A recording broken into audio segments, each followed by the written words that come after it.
Welcome, everybody. My name is Natalie Yeadon. Thank you very much for coming to our Fireside chat today.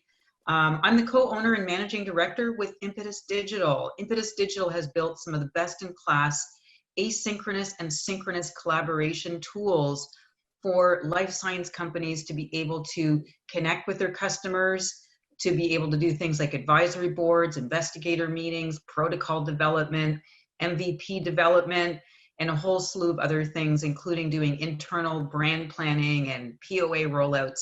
We've seen a huge increase in our bolus of business of people have been frantically trying to convert their in-person meetings to virtual ones, and we're very, very happy that we've been able to provide that resource to individuals. So we also believe that everything starts with an idea. Right now, we deal with a lot of brand ideas and brand planning and implications for brands and services. The greater vision at Impetus is that we want to be able to help to positively disrupt healthcare. And certainly there's no better time than the amazing, unfortunate accelerant that COVID-19 has brought, where we've looked at this as really a change accelerant. So because everything starts with a conversation, we want to be the platform in which those courageous conversations can happen. Those big, hairy, audacious goals, those plannings, all the things that seemed like they were science fiction at one point, which are drastically and rapidly coming into fruition today. We're super excited to be the platform or the catalyst for those kinds of transformative discussions. I'm also here as the Toronto chapter lead for the transformative technology community. And here we're looking at raising the well-being and flourishing of over 1 billion people by the year 2030. By literally investigating these types of technologies, ideas, and all sorts of other innovations and bringing these to people across the globe. So with all of that said, this Fireside Chat web series is really the idea behind starting these conversations, speaking with people like the Jons of the world, like the Limbixes of the world, these really innovative, cutting edge companies, and getting these big ideas and concepts out to the world around us. So I'm very happy and with much pleasure to introduce to you Jon Sockell, who is the technology entrepreneur and co-founder with Limbix. Now, Limbix is a company that provides a digital therapeutic for adolescent mental health. And prior to going to Limbix, Jon ran marketing at Keep Truckin'. And he was the key product marketing and did key product marketing at other verticals such as Medallia. And he was helping to drive each company's valuation to over $1 billion. Jon actually has a BA in economics from Washington University in St. Louis and an MBA from Vanderbilt University. So welcome, Jon. So happy to have you. Thank you for having me. It's great to be here. Awesome. So as you know, many of the people that are around the table, the virtual table today, are part of our technology, our startup ecosystem, people working in the neurotech, the well-being, the flourishing space. And we really wanted to spend today's session diving deeper into the kind of the nooks and crannies behind what Limbix is, how you got started, what it means to be an entrepreneur, and getting your company into the success that it has today. So maybe we can just start off kind of with where things started from you as being kind of like a marketing guru, and how you kind of came to where you are today. Yeah, so I've always had an interest in startups and entrepreneurship, but it actually wasn't until Limbix that I was a co-founder for the first time. So I had to kind of learn my way through things a bit for a while. After business school, I ended up joining an early mid-stage company called Medallia, and that was a good way for me to learn about the growth cycle. They just raised a Series B from Sequoia at the time, and they were scaling up. So it was just a period where, you know, we quickly grew from maybe 100-ish when I joined to 1,000, and that really accelerated a lot of learning. And I think all that was just a byproduct of is finding a top-tier VC and identifying portfolio companies that were hiring. And that was sort of a way for me to initially learn. And then from there, I ended up really falling in love with the marketing side of businesses and telling the stories and trying to get the brands out there and reach audiences around the world. And so after a few years in Medallia, we grew a ton. I went small again, and I went to a company called Keep Truckin'. Probably never heard of it, but we were about 8 people at the time and 0 revenue. And that's a company now that's 1,500 people and makes hundreds of millions of dollars a year, providing basically, we digitize trucks. And so America had, and actually Canada too, had this mandate that came out a few years ago requiring electronic logging for all long haul trucks. So that was just an opportunity in the market that you could tell was going to, every truck was on paper and offline, 5 years ago. And it really wasn't too hard for me to imagine a world where that would be different. But after those 2 companies, which were, I was an early employee of, I really wanted to find a way to do businesses with a social cause or good for it, basically a tech for good for underserved areas. And we started our business with virtual reality and mental health. And you might be thinking that's a crazy combination of 2 things. And what happened is my 2 co-founders were both working at VR companies. One was Ben. His previous company was acquired by Facebook, and then once he was at Facebook, he moved over to the Oculus team because he wanted to learn about VR. And then our other co-founder, Scott, he was working at Google Daydream, doing building Street View. So a lot of 3D imagery and so a lot of chops around making virtual reality. And so we thought, well, we want to do a social good business. Virtual reality is coming. This is 2016. And obviously the story is very different now and there's no virtual reality. But in 2016, we thought, if VR does becomes like a consumer staple and is out there, it's not going to be a stretch to think that there'll be VR in healthcare. And the reason for that is we'd seen hundreds of peer-reviewed publications show VR as a useful tool within mental health, usually for things like exposure therapy. So you can imagine maybe like someone has PTSD, they go from fighting overseas in a war. If they come back, their therapist might want to expose them to those scary things and help them work on coping techniques. And VR would be a great medium for that. So we started with that, and that was really a miss. We made a decent product. It's sold around the world, but it really wasn't solving a problem for all the parties in healthcare. And in healthcare, you really have 3 Ps. You got your provider, your patient, and your payer. And when we started that business, we made a great tool for the provider. It was fun for the patient, but the payers didn't care. And so that was a real mistake. And so, since then we've kind of learned a little bit about the types of content that's helpful with the mental health and have pivoted our business pretty significantly. And now what we're building are prescription apps that can be basically software as treatment that a doctor, not a therapist, could prescribe as a treatment for mental health disorders. And we're starting with adolescent depression. And we started with adolescent depression because we had a lot of learnings from adolescent populations with our first generation product. And importantly, there's a really unmet need around the world for providing services for adolescent mental health. Basically, it's an area that, insurance isn't like paying for therapy. There's a shortage of providers in the world. There's still stigma around treatment. And so there was a lot of opportunities, we thought, to kind of really change what we did and take some of the learnings in terms of content, but apply them to mobile devices and build them as prescription products. And what I mean by that is the FDA a few years ago, after we started the company, rolled out some really important guidance. And basically they are now evaluating apps, or they will evaluate apps the same way they do pharmacy drugs by a pharma company. So you can imagine that there's a lot of wellness apps in the world today for mental health, but there aren't any prescription apps that a primary care doctor could give someone who's in trouble. So if you're a pediatrician today, you probably, see lots of patients a day. Maybe now it's over telehealth, unfortunately, but you're probably used to seeing, 10 patients a day. And about anywhere between 1 in 5 to 1 in 8 of them will experience depressive symptoms, and they'll measure that. Oftentimes they'll do a PHQ, a patient health questionnaire, to get the session started. And if they realize that this teenager is experiencing depressive symptoms, they're left with 2 choices today. The first choice is they could prescribe them antidepressants. And antidepressants have a lot of challenges with teenagers, as you can imagine. Worst being that they increase the risk of suicide. And that's exactly what we're trying to make better when we're reducing depressive symptoms. And the second thing that therapist could give is a referral to an actual psychotherapist.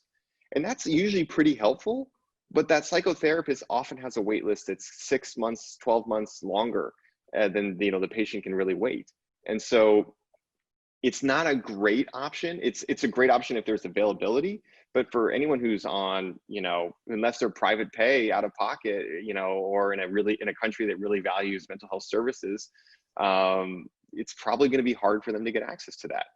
And so when we made this pivot more recently to build, prescription digital therapeutics, it really was trying to think about how do we improve access to treatments and how do we inject a solution into the care models that already exist. So teenagers are already able to see primary care. Let's get treatment from primary care.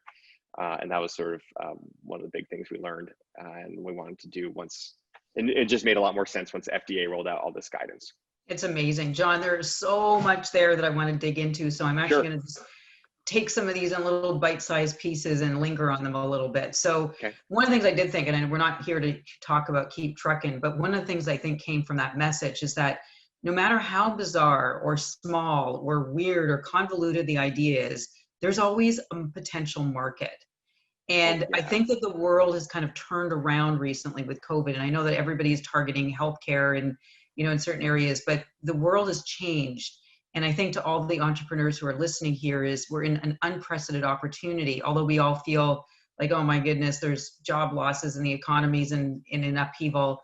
There's no better time to be an entrepreneur, to be innovative, to take some interesting niches and to turn it on its heels with some creative thinking. And I think that you are a great showcase of that. Yeah. You've also brought up the idea about finding these other founders that you have partnered with. And so I'd like you to be able to share with people. I'm going to just, if I could just kind of dissect each of it, because you have a lot to share, but I'm just going to dissect these in small pieces. Is if you can share with us some, what it takes to collaborate with people, because being in a partnership is like being in a marriage. I mean, it's not always going to be roses and people are going to have their challenges. How did you go about finding your founders? What advice would you give to not only find them, but to sustain them? Sure. I think there's a lot of great ways to build a founding partnership. And, I think some people, there's advantages to finding new people with that you don't know and that you might be able to have a certain type of professional relationship with. Other folks just tend to go back to the same people that they know. And that was more for me. There's two people that I co-founded this business Limbix with. And the first one was a mentor of mine since 2008. And so, I'd already known him for a long time, Ben, our CEO, and he had two really successful exits and was really wanting to just do a social cause as well. And so that was just, I think we had really aligned interests in that, and that was helpful. And I also felt like I was working with someone I could learn from a lot.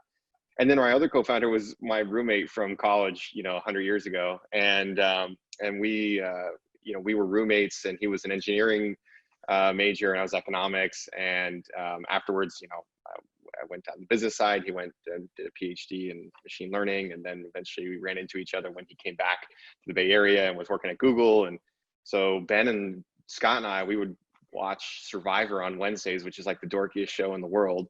And we would talk about this business. And then when the timing was right, when it was the right time for Ben to leave Facebook, for Scott to leave Google, and for me to leave now what was late stage startup Keep Truckin', it was just the right timing. And so we all kind of had a shared, we had aligned interest in terms of wanting to do social cause. And we just had a general interest in some of the types of tech we wanted to build, but it was really more about problems that we wanted to solve in the market. And I think you also raised something that was also interesting. So it's not only the different ways to find founders. So you're saying that you actually found your co-founders just through relationship and shared values, but I'm assuming that the shared values is what really keeps the sustainability of the relationship and the sustainability and the expansion of your company. You also brought up something interesting around where the company originated. Yeah. And that there was some slight pivots that happened. Can you share the story about how it started in the VR, Yeah. in the VR AR space, and what parameters in the marketplace caused you to say, hey, it's time to change this. Let's do this differently? Yeah, so it's really, one of the most important things is to not fight, the tides and the way they're going. So when, I have examples I can point to from previous companies as well, that we just weren't trying to fight the momentum happening in the market, just more let's ride along it.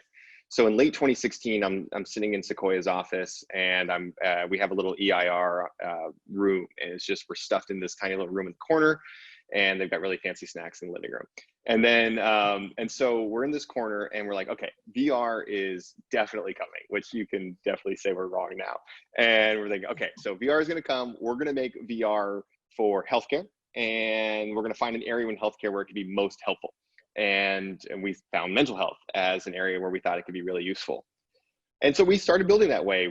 Sequoia gave us some seed capital that made it really easy to get started and raise additional capital from there. We put a team together. We moved out of their office a couple months later to an office in Palo Alto just around the corner, and just started hacking away. And so we made a bunch of initial versions of the virtual reality product we wanted to make, which was helping desensitize people to things they were afraid of.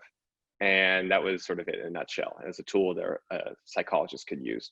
But then, you have to look at the market, and VR didn't proliferate. You could have gone on Sand Hill Road as an entrepreneur and said VR for anything in 2016, and you probably would have gotten a couple $1 million in as a seed rep found, which wasn't hard. You just had to say, like, here's a team that can build on it.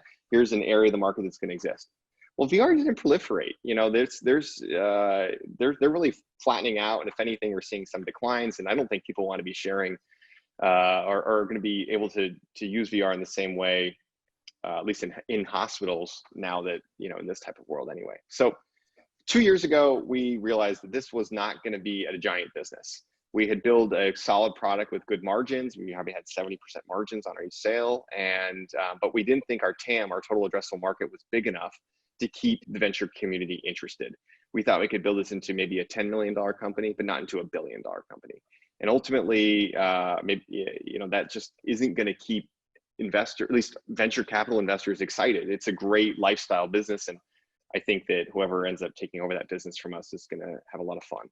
But what we had to look over, what we couldn't overlook 2 years ago, was the realization that FDA is going to evaluate software as a medical, as software as a treatment, as like a pill. And we thought, well, we're making software. It's meant to help people with mental health, but it's only can get so big if we have to sell it through a psychologist. And that psychologist is never going to use VR with every patient. And it's never going to be something critically important to their practice. And so we just couldn't build a big enough business that way.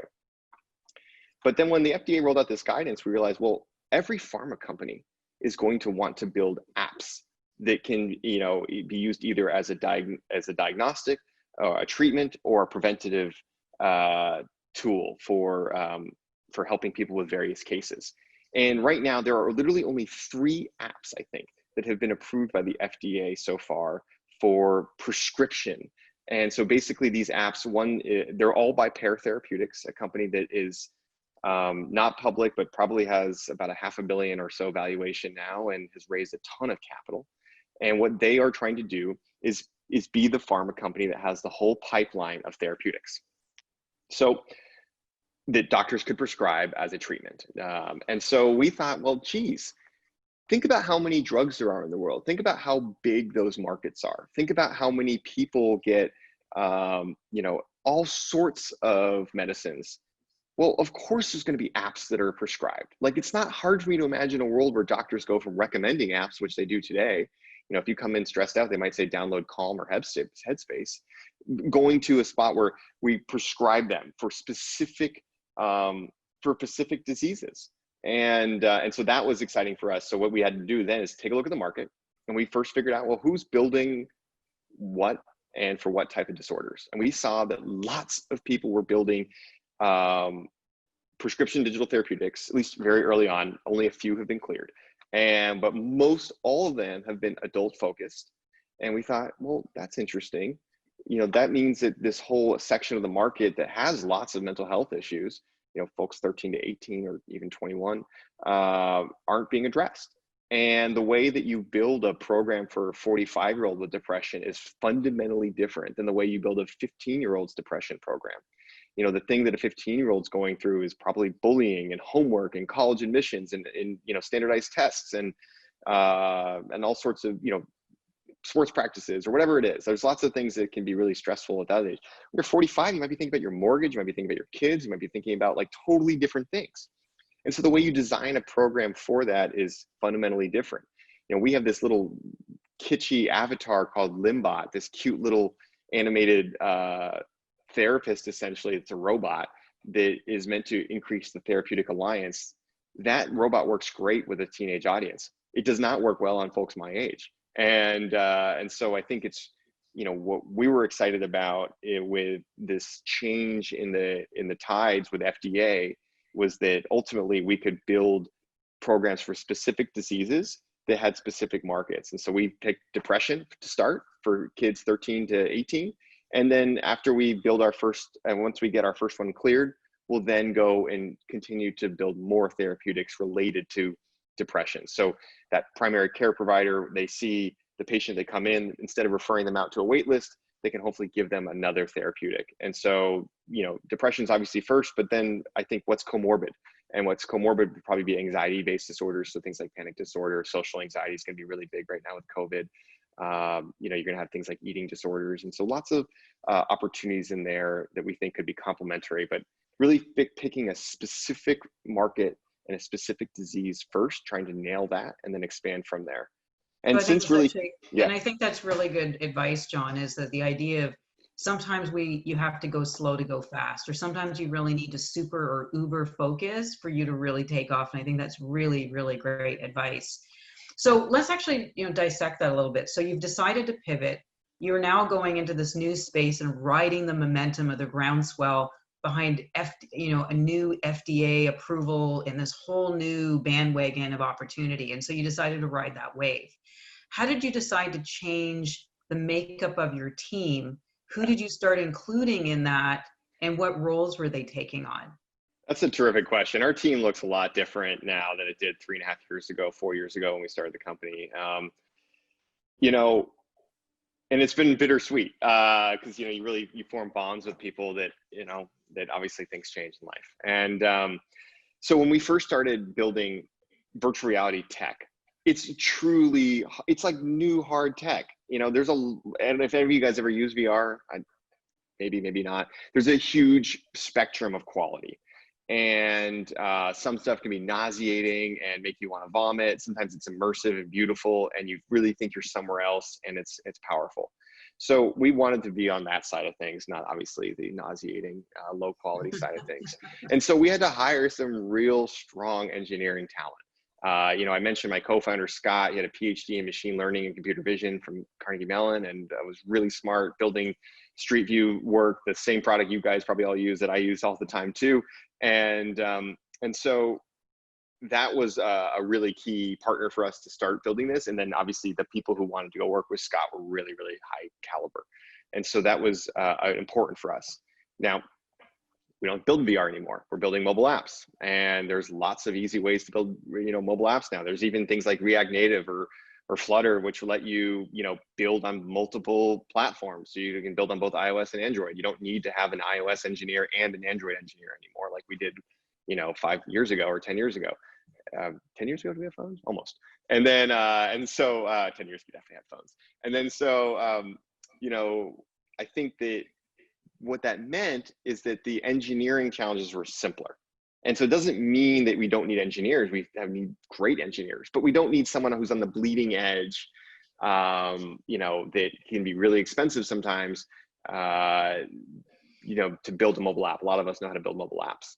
And so that was, I think, one thing that changed with the team. And then on the engineering side for product, and the other side of it was the kind of clinical expertise that we were pairing with it. So we originally had like a director of psychology because we were making a VR kit for psychologists.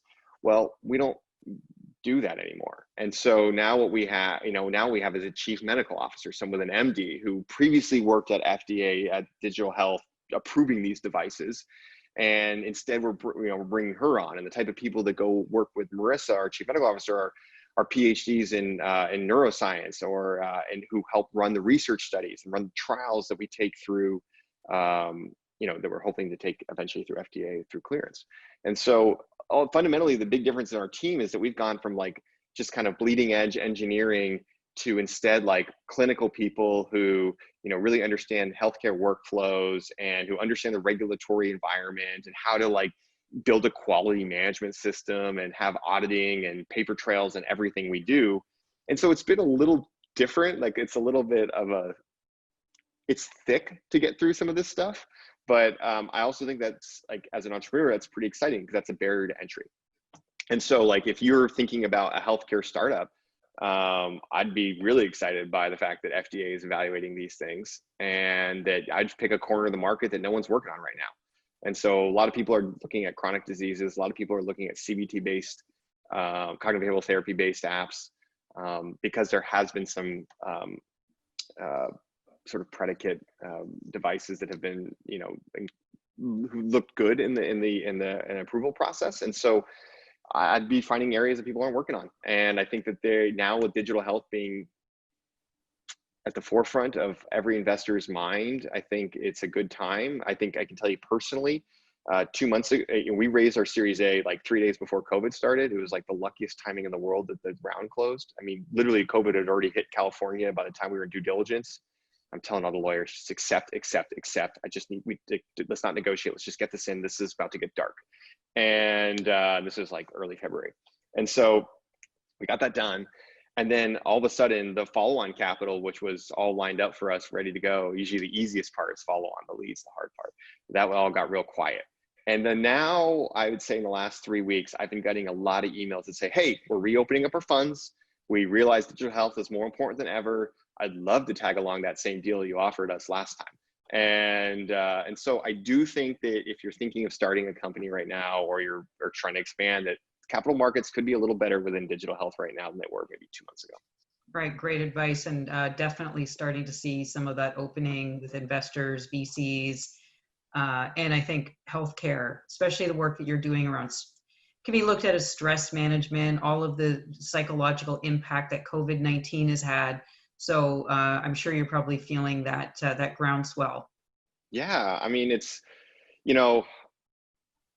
really it's a bittersweet thing because like it pains me to see how much folks are struggling right now, and a lot of people are losing work and missing graduations and missing important milestones. And so I'm really sad about that. On the flip side, I think as an entrepreneur, I'm happy that I'm going to be able to keep my business going because I think it's the right type of business for this economic climate. And so I think that means there's lots of other opportunities within this as well. So I like what you're saying is encouraging some sort of disruption.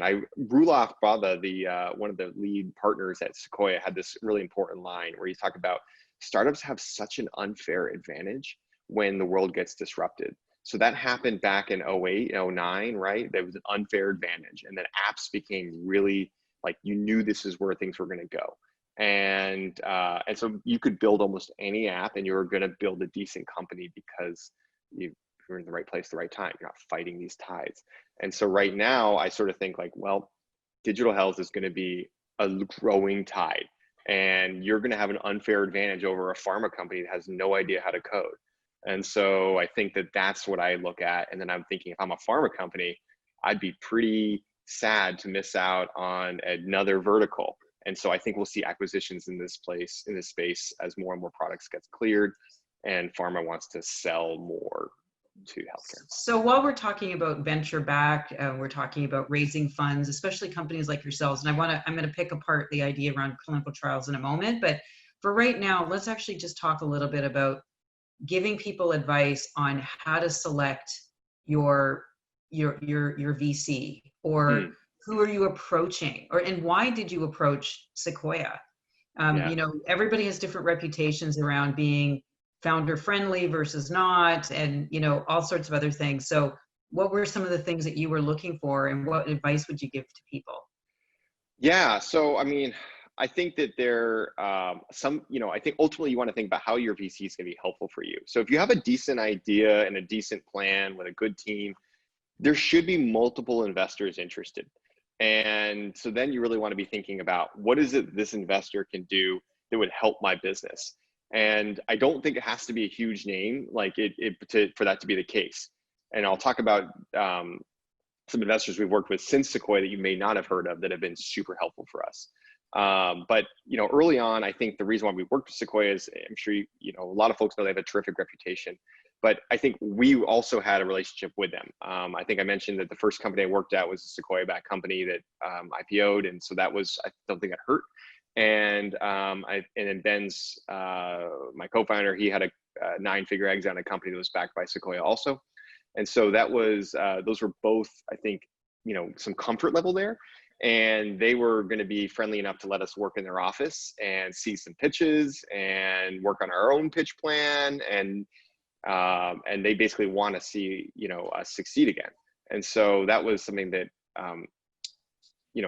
they seem to care about us. And then I think a big thing that I liked in them is they do a lot to educate us. So they had this program called AMP they once took us through that was 10 weeks that Scott and I went through, that they just basically once a week we would learn from other entrepreneurs who had done successful things, or from other partners, and all sorts of stuff, from how to raise capital, to how to manage your board, to how to go to market, to the types of materials you wanted for that, just all sorts of topics, like a mini MBA but for entrepreneurship. And that was really helpful. But they're also, when we got we had a great article at the cover of Business for the New York Times, and that was because Sequoia reached out to them. And so there's lots of things that you can do. So you want to be thinking what can you ask your VC to do? And at the end of almost every pitch I've been to, they ask, well, what questions do you have for us? How can we be helpful? And the reason is that nobody wants to be the dumb money, right? And so if you can't give that person a reason why you need their capital specifically, then they might be thinking, why do you need my money? Because ultimately, if someone comes to me and asks me for money, my first reaction is, why haven't you asked somebody more successful than me? Why haven't you asked somebody more strategic than me? Why haven't, what is it that's wrong with your idea?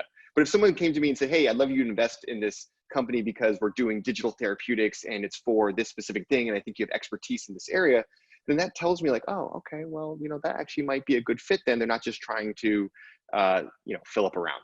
And so my general advice would be, find someone who can give you honest feedback, that you are comfortable receiving that. Find someone that you can tell them the truth. We had to tell Sequoia that we were going to be pivoting from VR, that they're going to get squeezed out of the cap table a bit for this pivot. We're going to have to do a little bit of a down round. We had to that was not fun. But then they're like, okay, well, thanks for telling us. We're going to follow on the next round. And so just being really honest about that, I think, was important for us. That's fantastic. So obviously you're doing the hard thing. Your company is and it's also a very competitively differentiating thing. And that is going down the exciting route of developing a digital therapeutic that could potentially have long-term financial benefits to you, because if it gets incorporated through Medicare, Medicaid, it becomes a prescription, Yep. Then suddenly you're looking at public payers. So That's right. Tell us a little bit about, getting started in that place. It seems very arduous. Like you said, it's a barrier to entry. You're now starting to talk about, phase 2, phase 3 clinical studies, the time patients required to do that. Tell us a little bit about the thinking and the journey associated with doing clinical trials.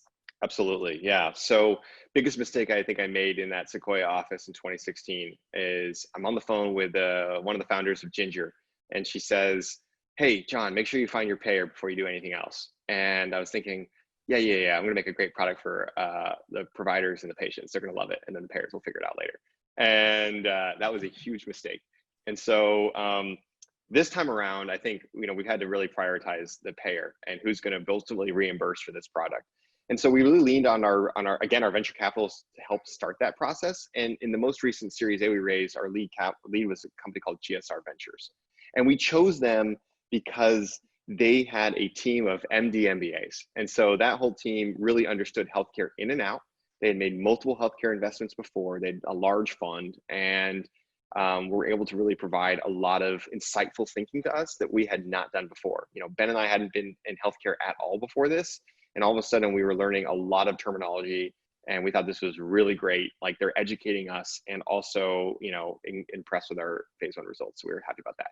And then, so, you know, for now, what we're trying to do is have like when you're taking these prescription digital therapeutics to market, you're going to have 2 paths. One path is going to be your clinical path, and you're going to be really measuring efficacy, and you want to show this thing works, and that's really your providers and your patients.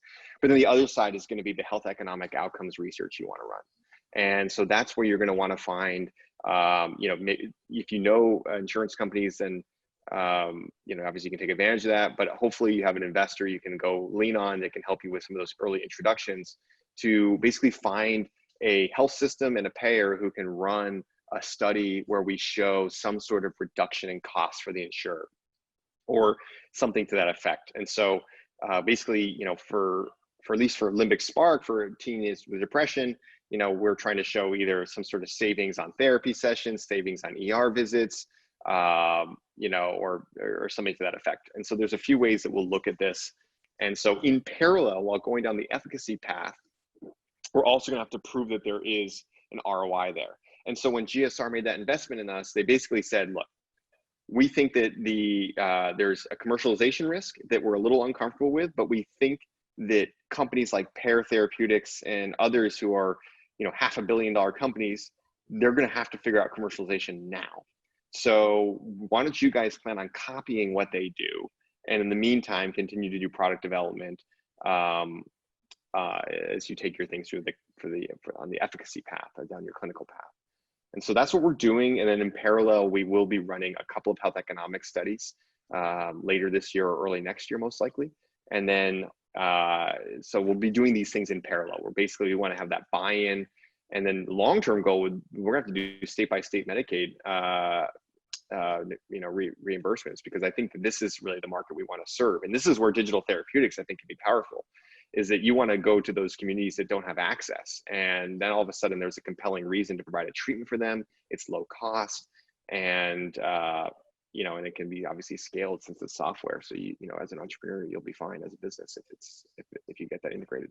Yeah, so it sounds like a lot of things going on simultaneous. And the other thing that we hear a lot in this space about is the importance of real world evidence. You hear this a lot in pharma clinical studies, and they're really challenged to come up, especially after COVID-19. A lot of traditional pharma clinical studies were halted because their clinical endpoints were not resilient enough, meaning that they didn't give patients the option of, you know, investigation in any location that they would prefer. They had to come in, or they had to be analyzed by a CRO.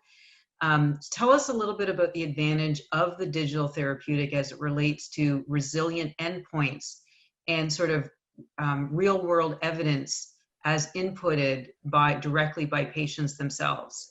Yeah, so real world evidence is great, right? Because when you run a trial, you know, at these various sites, there's things that can prop up, you know, how people are engaging with the app or how much they are getting efficacy out of it. But ultimately, you really want to know that this stuff works in the wild. And one of the things that's happened since COVID is that the FDA rolled out some guidance where they are now letting people test their products before clearance. We are actually not going to go do that, but we're going to do with a slight little spin on that. So we're seeing Pear and Akili are going to go do that. We're also going to do a real world evidence trial, but we're not, instead of like, but that'll actually be as a trial. So FDA is saying you can put out your prescription digital therapeutic as a wellness app right now and take data from that and bring it to them. We actually think there's like pros and cons to that. One of the pros is that you get some branding elements. I think one of the cons is, though, you're going to have really messy data, and it's not necessarily going to be specific for these types of the user groups that you're going after. So that means when you have that data to go to FDA down the road, it won't be as compelling to them. So following the guidance of our CMO, who, you know, used to do the digital health lead at FDA, her advice was, why don't instead we do a real world evidence trial without any sites? And so a siteless trial is just such a smart thing to do right now. Basically, if you can go create an app and get your IRB to approve it, and run a real world evidence trial where you do it all digitally. We do the e-consent over video chat, all that stuff. If you can do that, it's an incredibly powerful service. And there's a couple reasons for that. Like, so first is that when we go into our pivotal trial next year with FDA, and it will be at 15 sites around the world, we will be really, really scared, right? We're going to spend well over $1 million, probably closer to 2, to run that trial. And I really would love to know that it's going to be approved before I spend all that money, right? And so getting real world evidence is going to give us a lot of confidence. We're going to be able to really kind of do some testing and try to figure out the true active ingredients in Spark that are helping teens get better. And so I think that if you can do that, that's like the first reason to do it. It'll de-risk your trials. But the second reason is that there's a business development reason to do it. And so, I was mentioning that, Limbix is focused in on a niche of the market that many of the larger digital therapeutic companies aren't going after. Well, once they realize that we're going after that we've been getting emails or phone calls or meetings from folks that say, hey, how would you like to partner? And we would love to be able to go after this, segment of the market. Or maybe what we'd love to do is take your depression protocol and try it on a different population that you're not going after. And so now what that means is that if we have an ability to run real world evidence trials, we can actually test these products that we may want to not, go after markets, but that other people in the space do want to go after, and increase their value.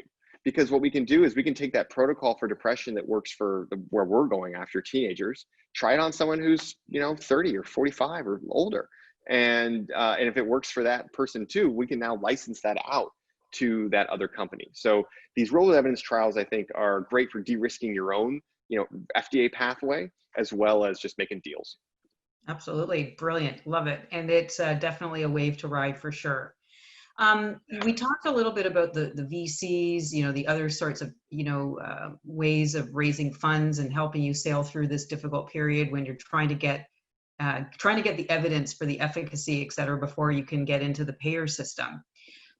Tell us a little bit about potential partnerships like pharma companies. As you know, pharma runs into issues with loss of exclusivity, reaching the end of patent life, looking at investigating ways of expanding beyond the pill and having some of that pressure of, competing with consumer electronic companies, competing against the big five, everybody is heralding into the healthcare space. Tell us a little bit about some of the strategic thinking that you're seeing there. Yeah. So we'll talk about a couple of things here. So for pharma partners, I think one thing that we're seeing is taking advantage of international pharma. And so if we take a look at a company like Akili is making a video game for treating ADHD as an alternative to Adderall. I believe is Adderall. And so what they are also going to this FDA path. They are a little closer to clearance than Limbix is. And right before, so they should get cleared any minute. But right before even before getting clearance, they were able to make a deal with, I believe it was Shionogi, and which is a pharma company in Japan. And Shionogi, maybe it was Atsuga. I think it was Shionogi. They paid $20 million to Akili, non-dilutive funding, for exclusive rights to sell that ADHD product once it's FDA cleared. And I was blown away by that. And so that's a lot of money, and that's non-dilutive money too. And so it's not to be scoffed at. And so I think that I think one thing we're seeing is digital therapeutic companies are finding specific markets that want access to these types of tools and then trying to make partnerships with them.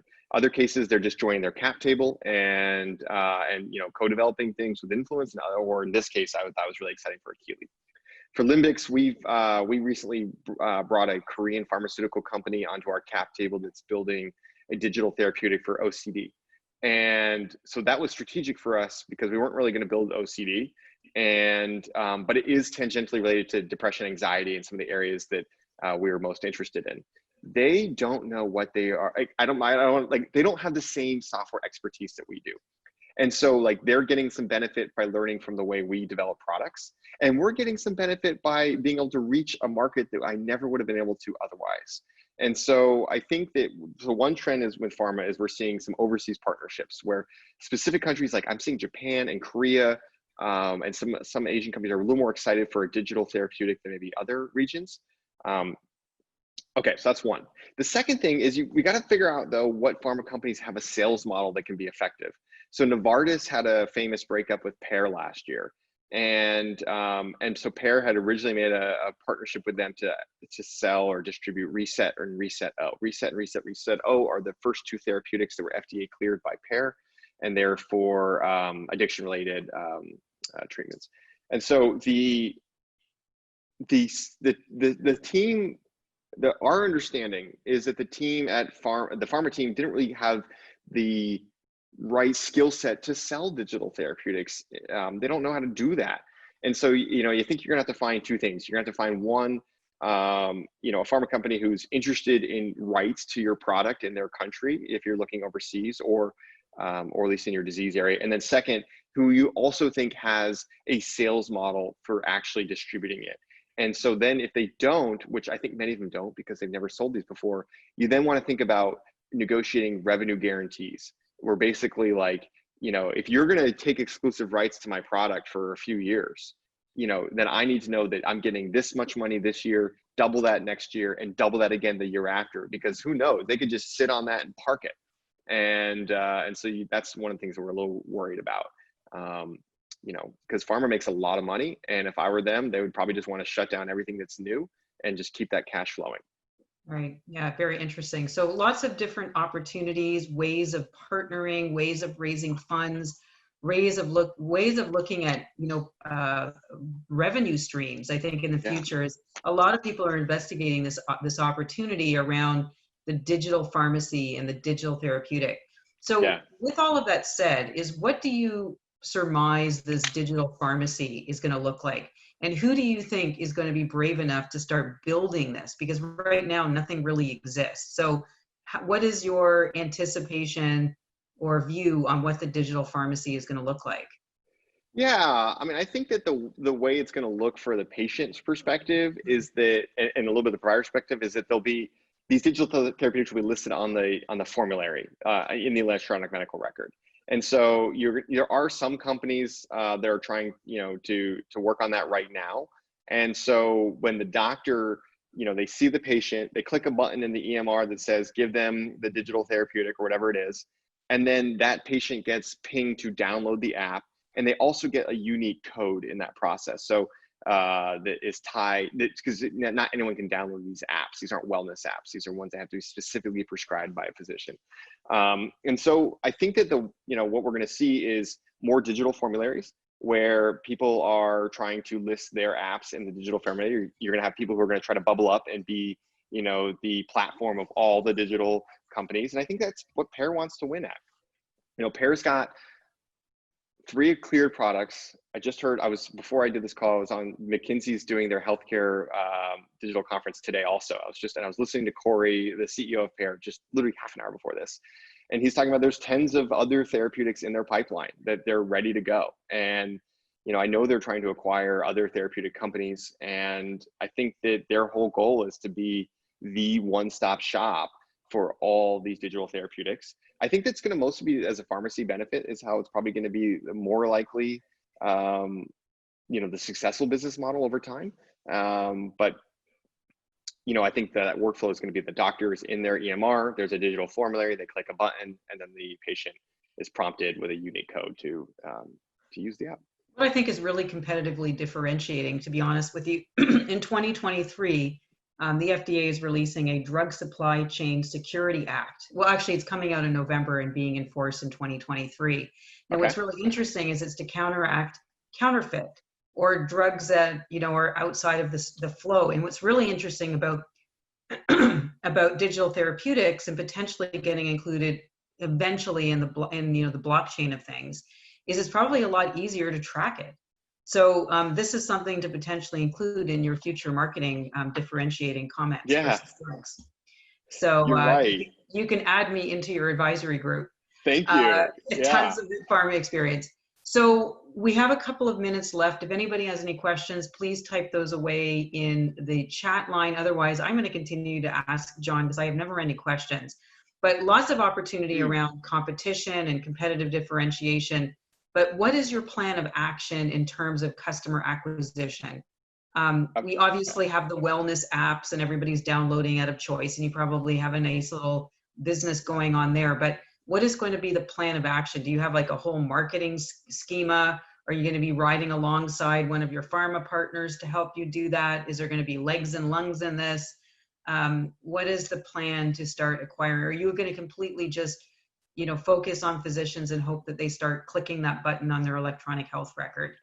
Yeah, I mean, it's definitely, we're going to have to do things like get involved with the physician groups, like the American Academy of Pediatrics or other places like that, to try to, do some marketing to them. But it's going to be like a pharma drug where you're going to be marketing to consumers to pull from their doctors. I'm sure you guys have all seen like a Cialis commercial or something. And like, I don't know if that's what we're going to really do, or a Prozac commercial or whatever it is. But I think that, so we'll do some of that.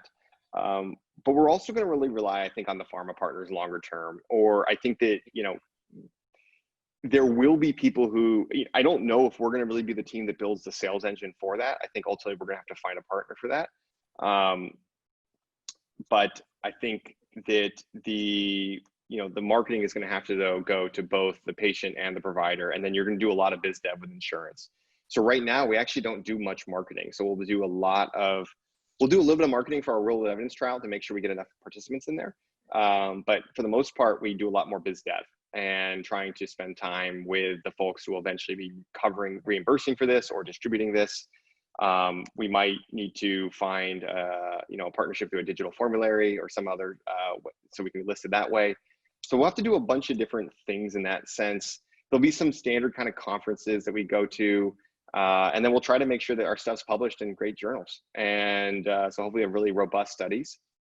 And then that, hopefully we can get these things picked up in like JAMA or whatever down the road. But that's really an interesting one, I guess. That'll be fun. Yeah, and I have a quick question here before we close up here from Thomas de Bruin, actually. Yeah, I see it right now, actually. One of the consultants from Deloitte in Europe, and he's wondering about anything about wearables, biofeedback, other options around connecting for source of data. I think it depends on, so I think that that's going to be really exciting. There's, obviously Apple Watches have made a lot of progress through the regulatory environment. And I think that we're going to see, things like heart rate variability and galvanic skin response potentially down the road, or other types of biomechanisms that could be interesting. Now, for starting the business, though, I have to sort of think like, how does that help? And I don't know. It sort of depends on what the workflow is for where your device is going to be injected. So if I was making a digital therapeutic and I needed to see biofeedback to diagnose somebody, then maybe that's where I'd be using it. Now, as a treatment, maybe there is a tool that dynamically treats you in some way based on biofeedback, and that would be also interesting. For Limbix, we're not looking into biofeedback. And the reason for that is that the way the vast majority of our customers get, which in this case, the patient and the pediatrician, they'll get diagnosed, is not through anything through biofeedback.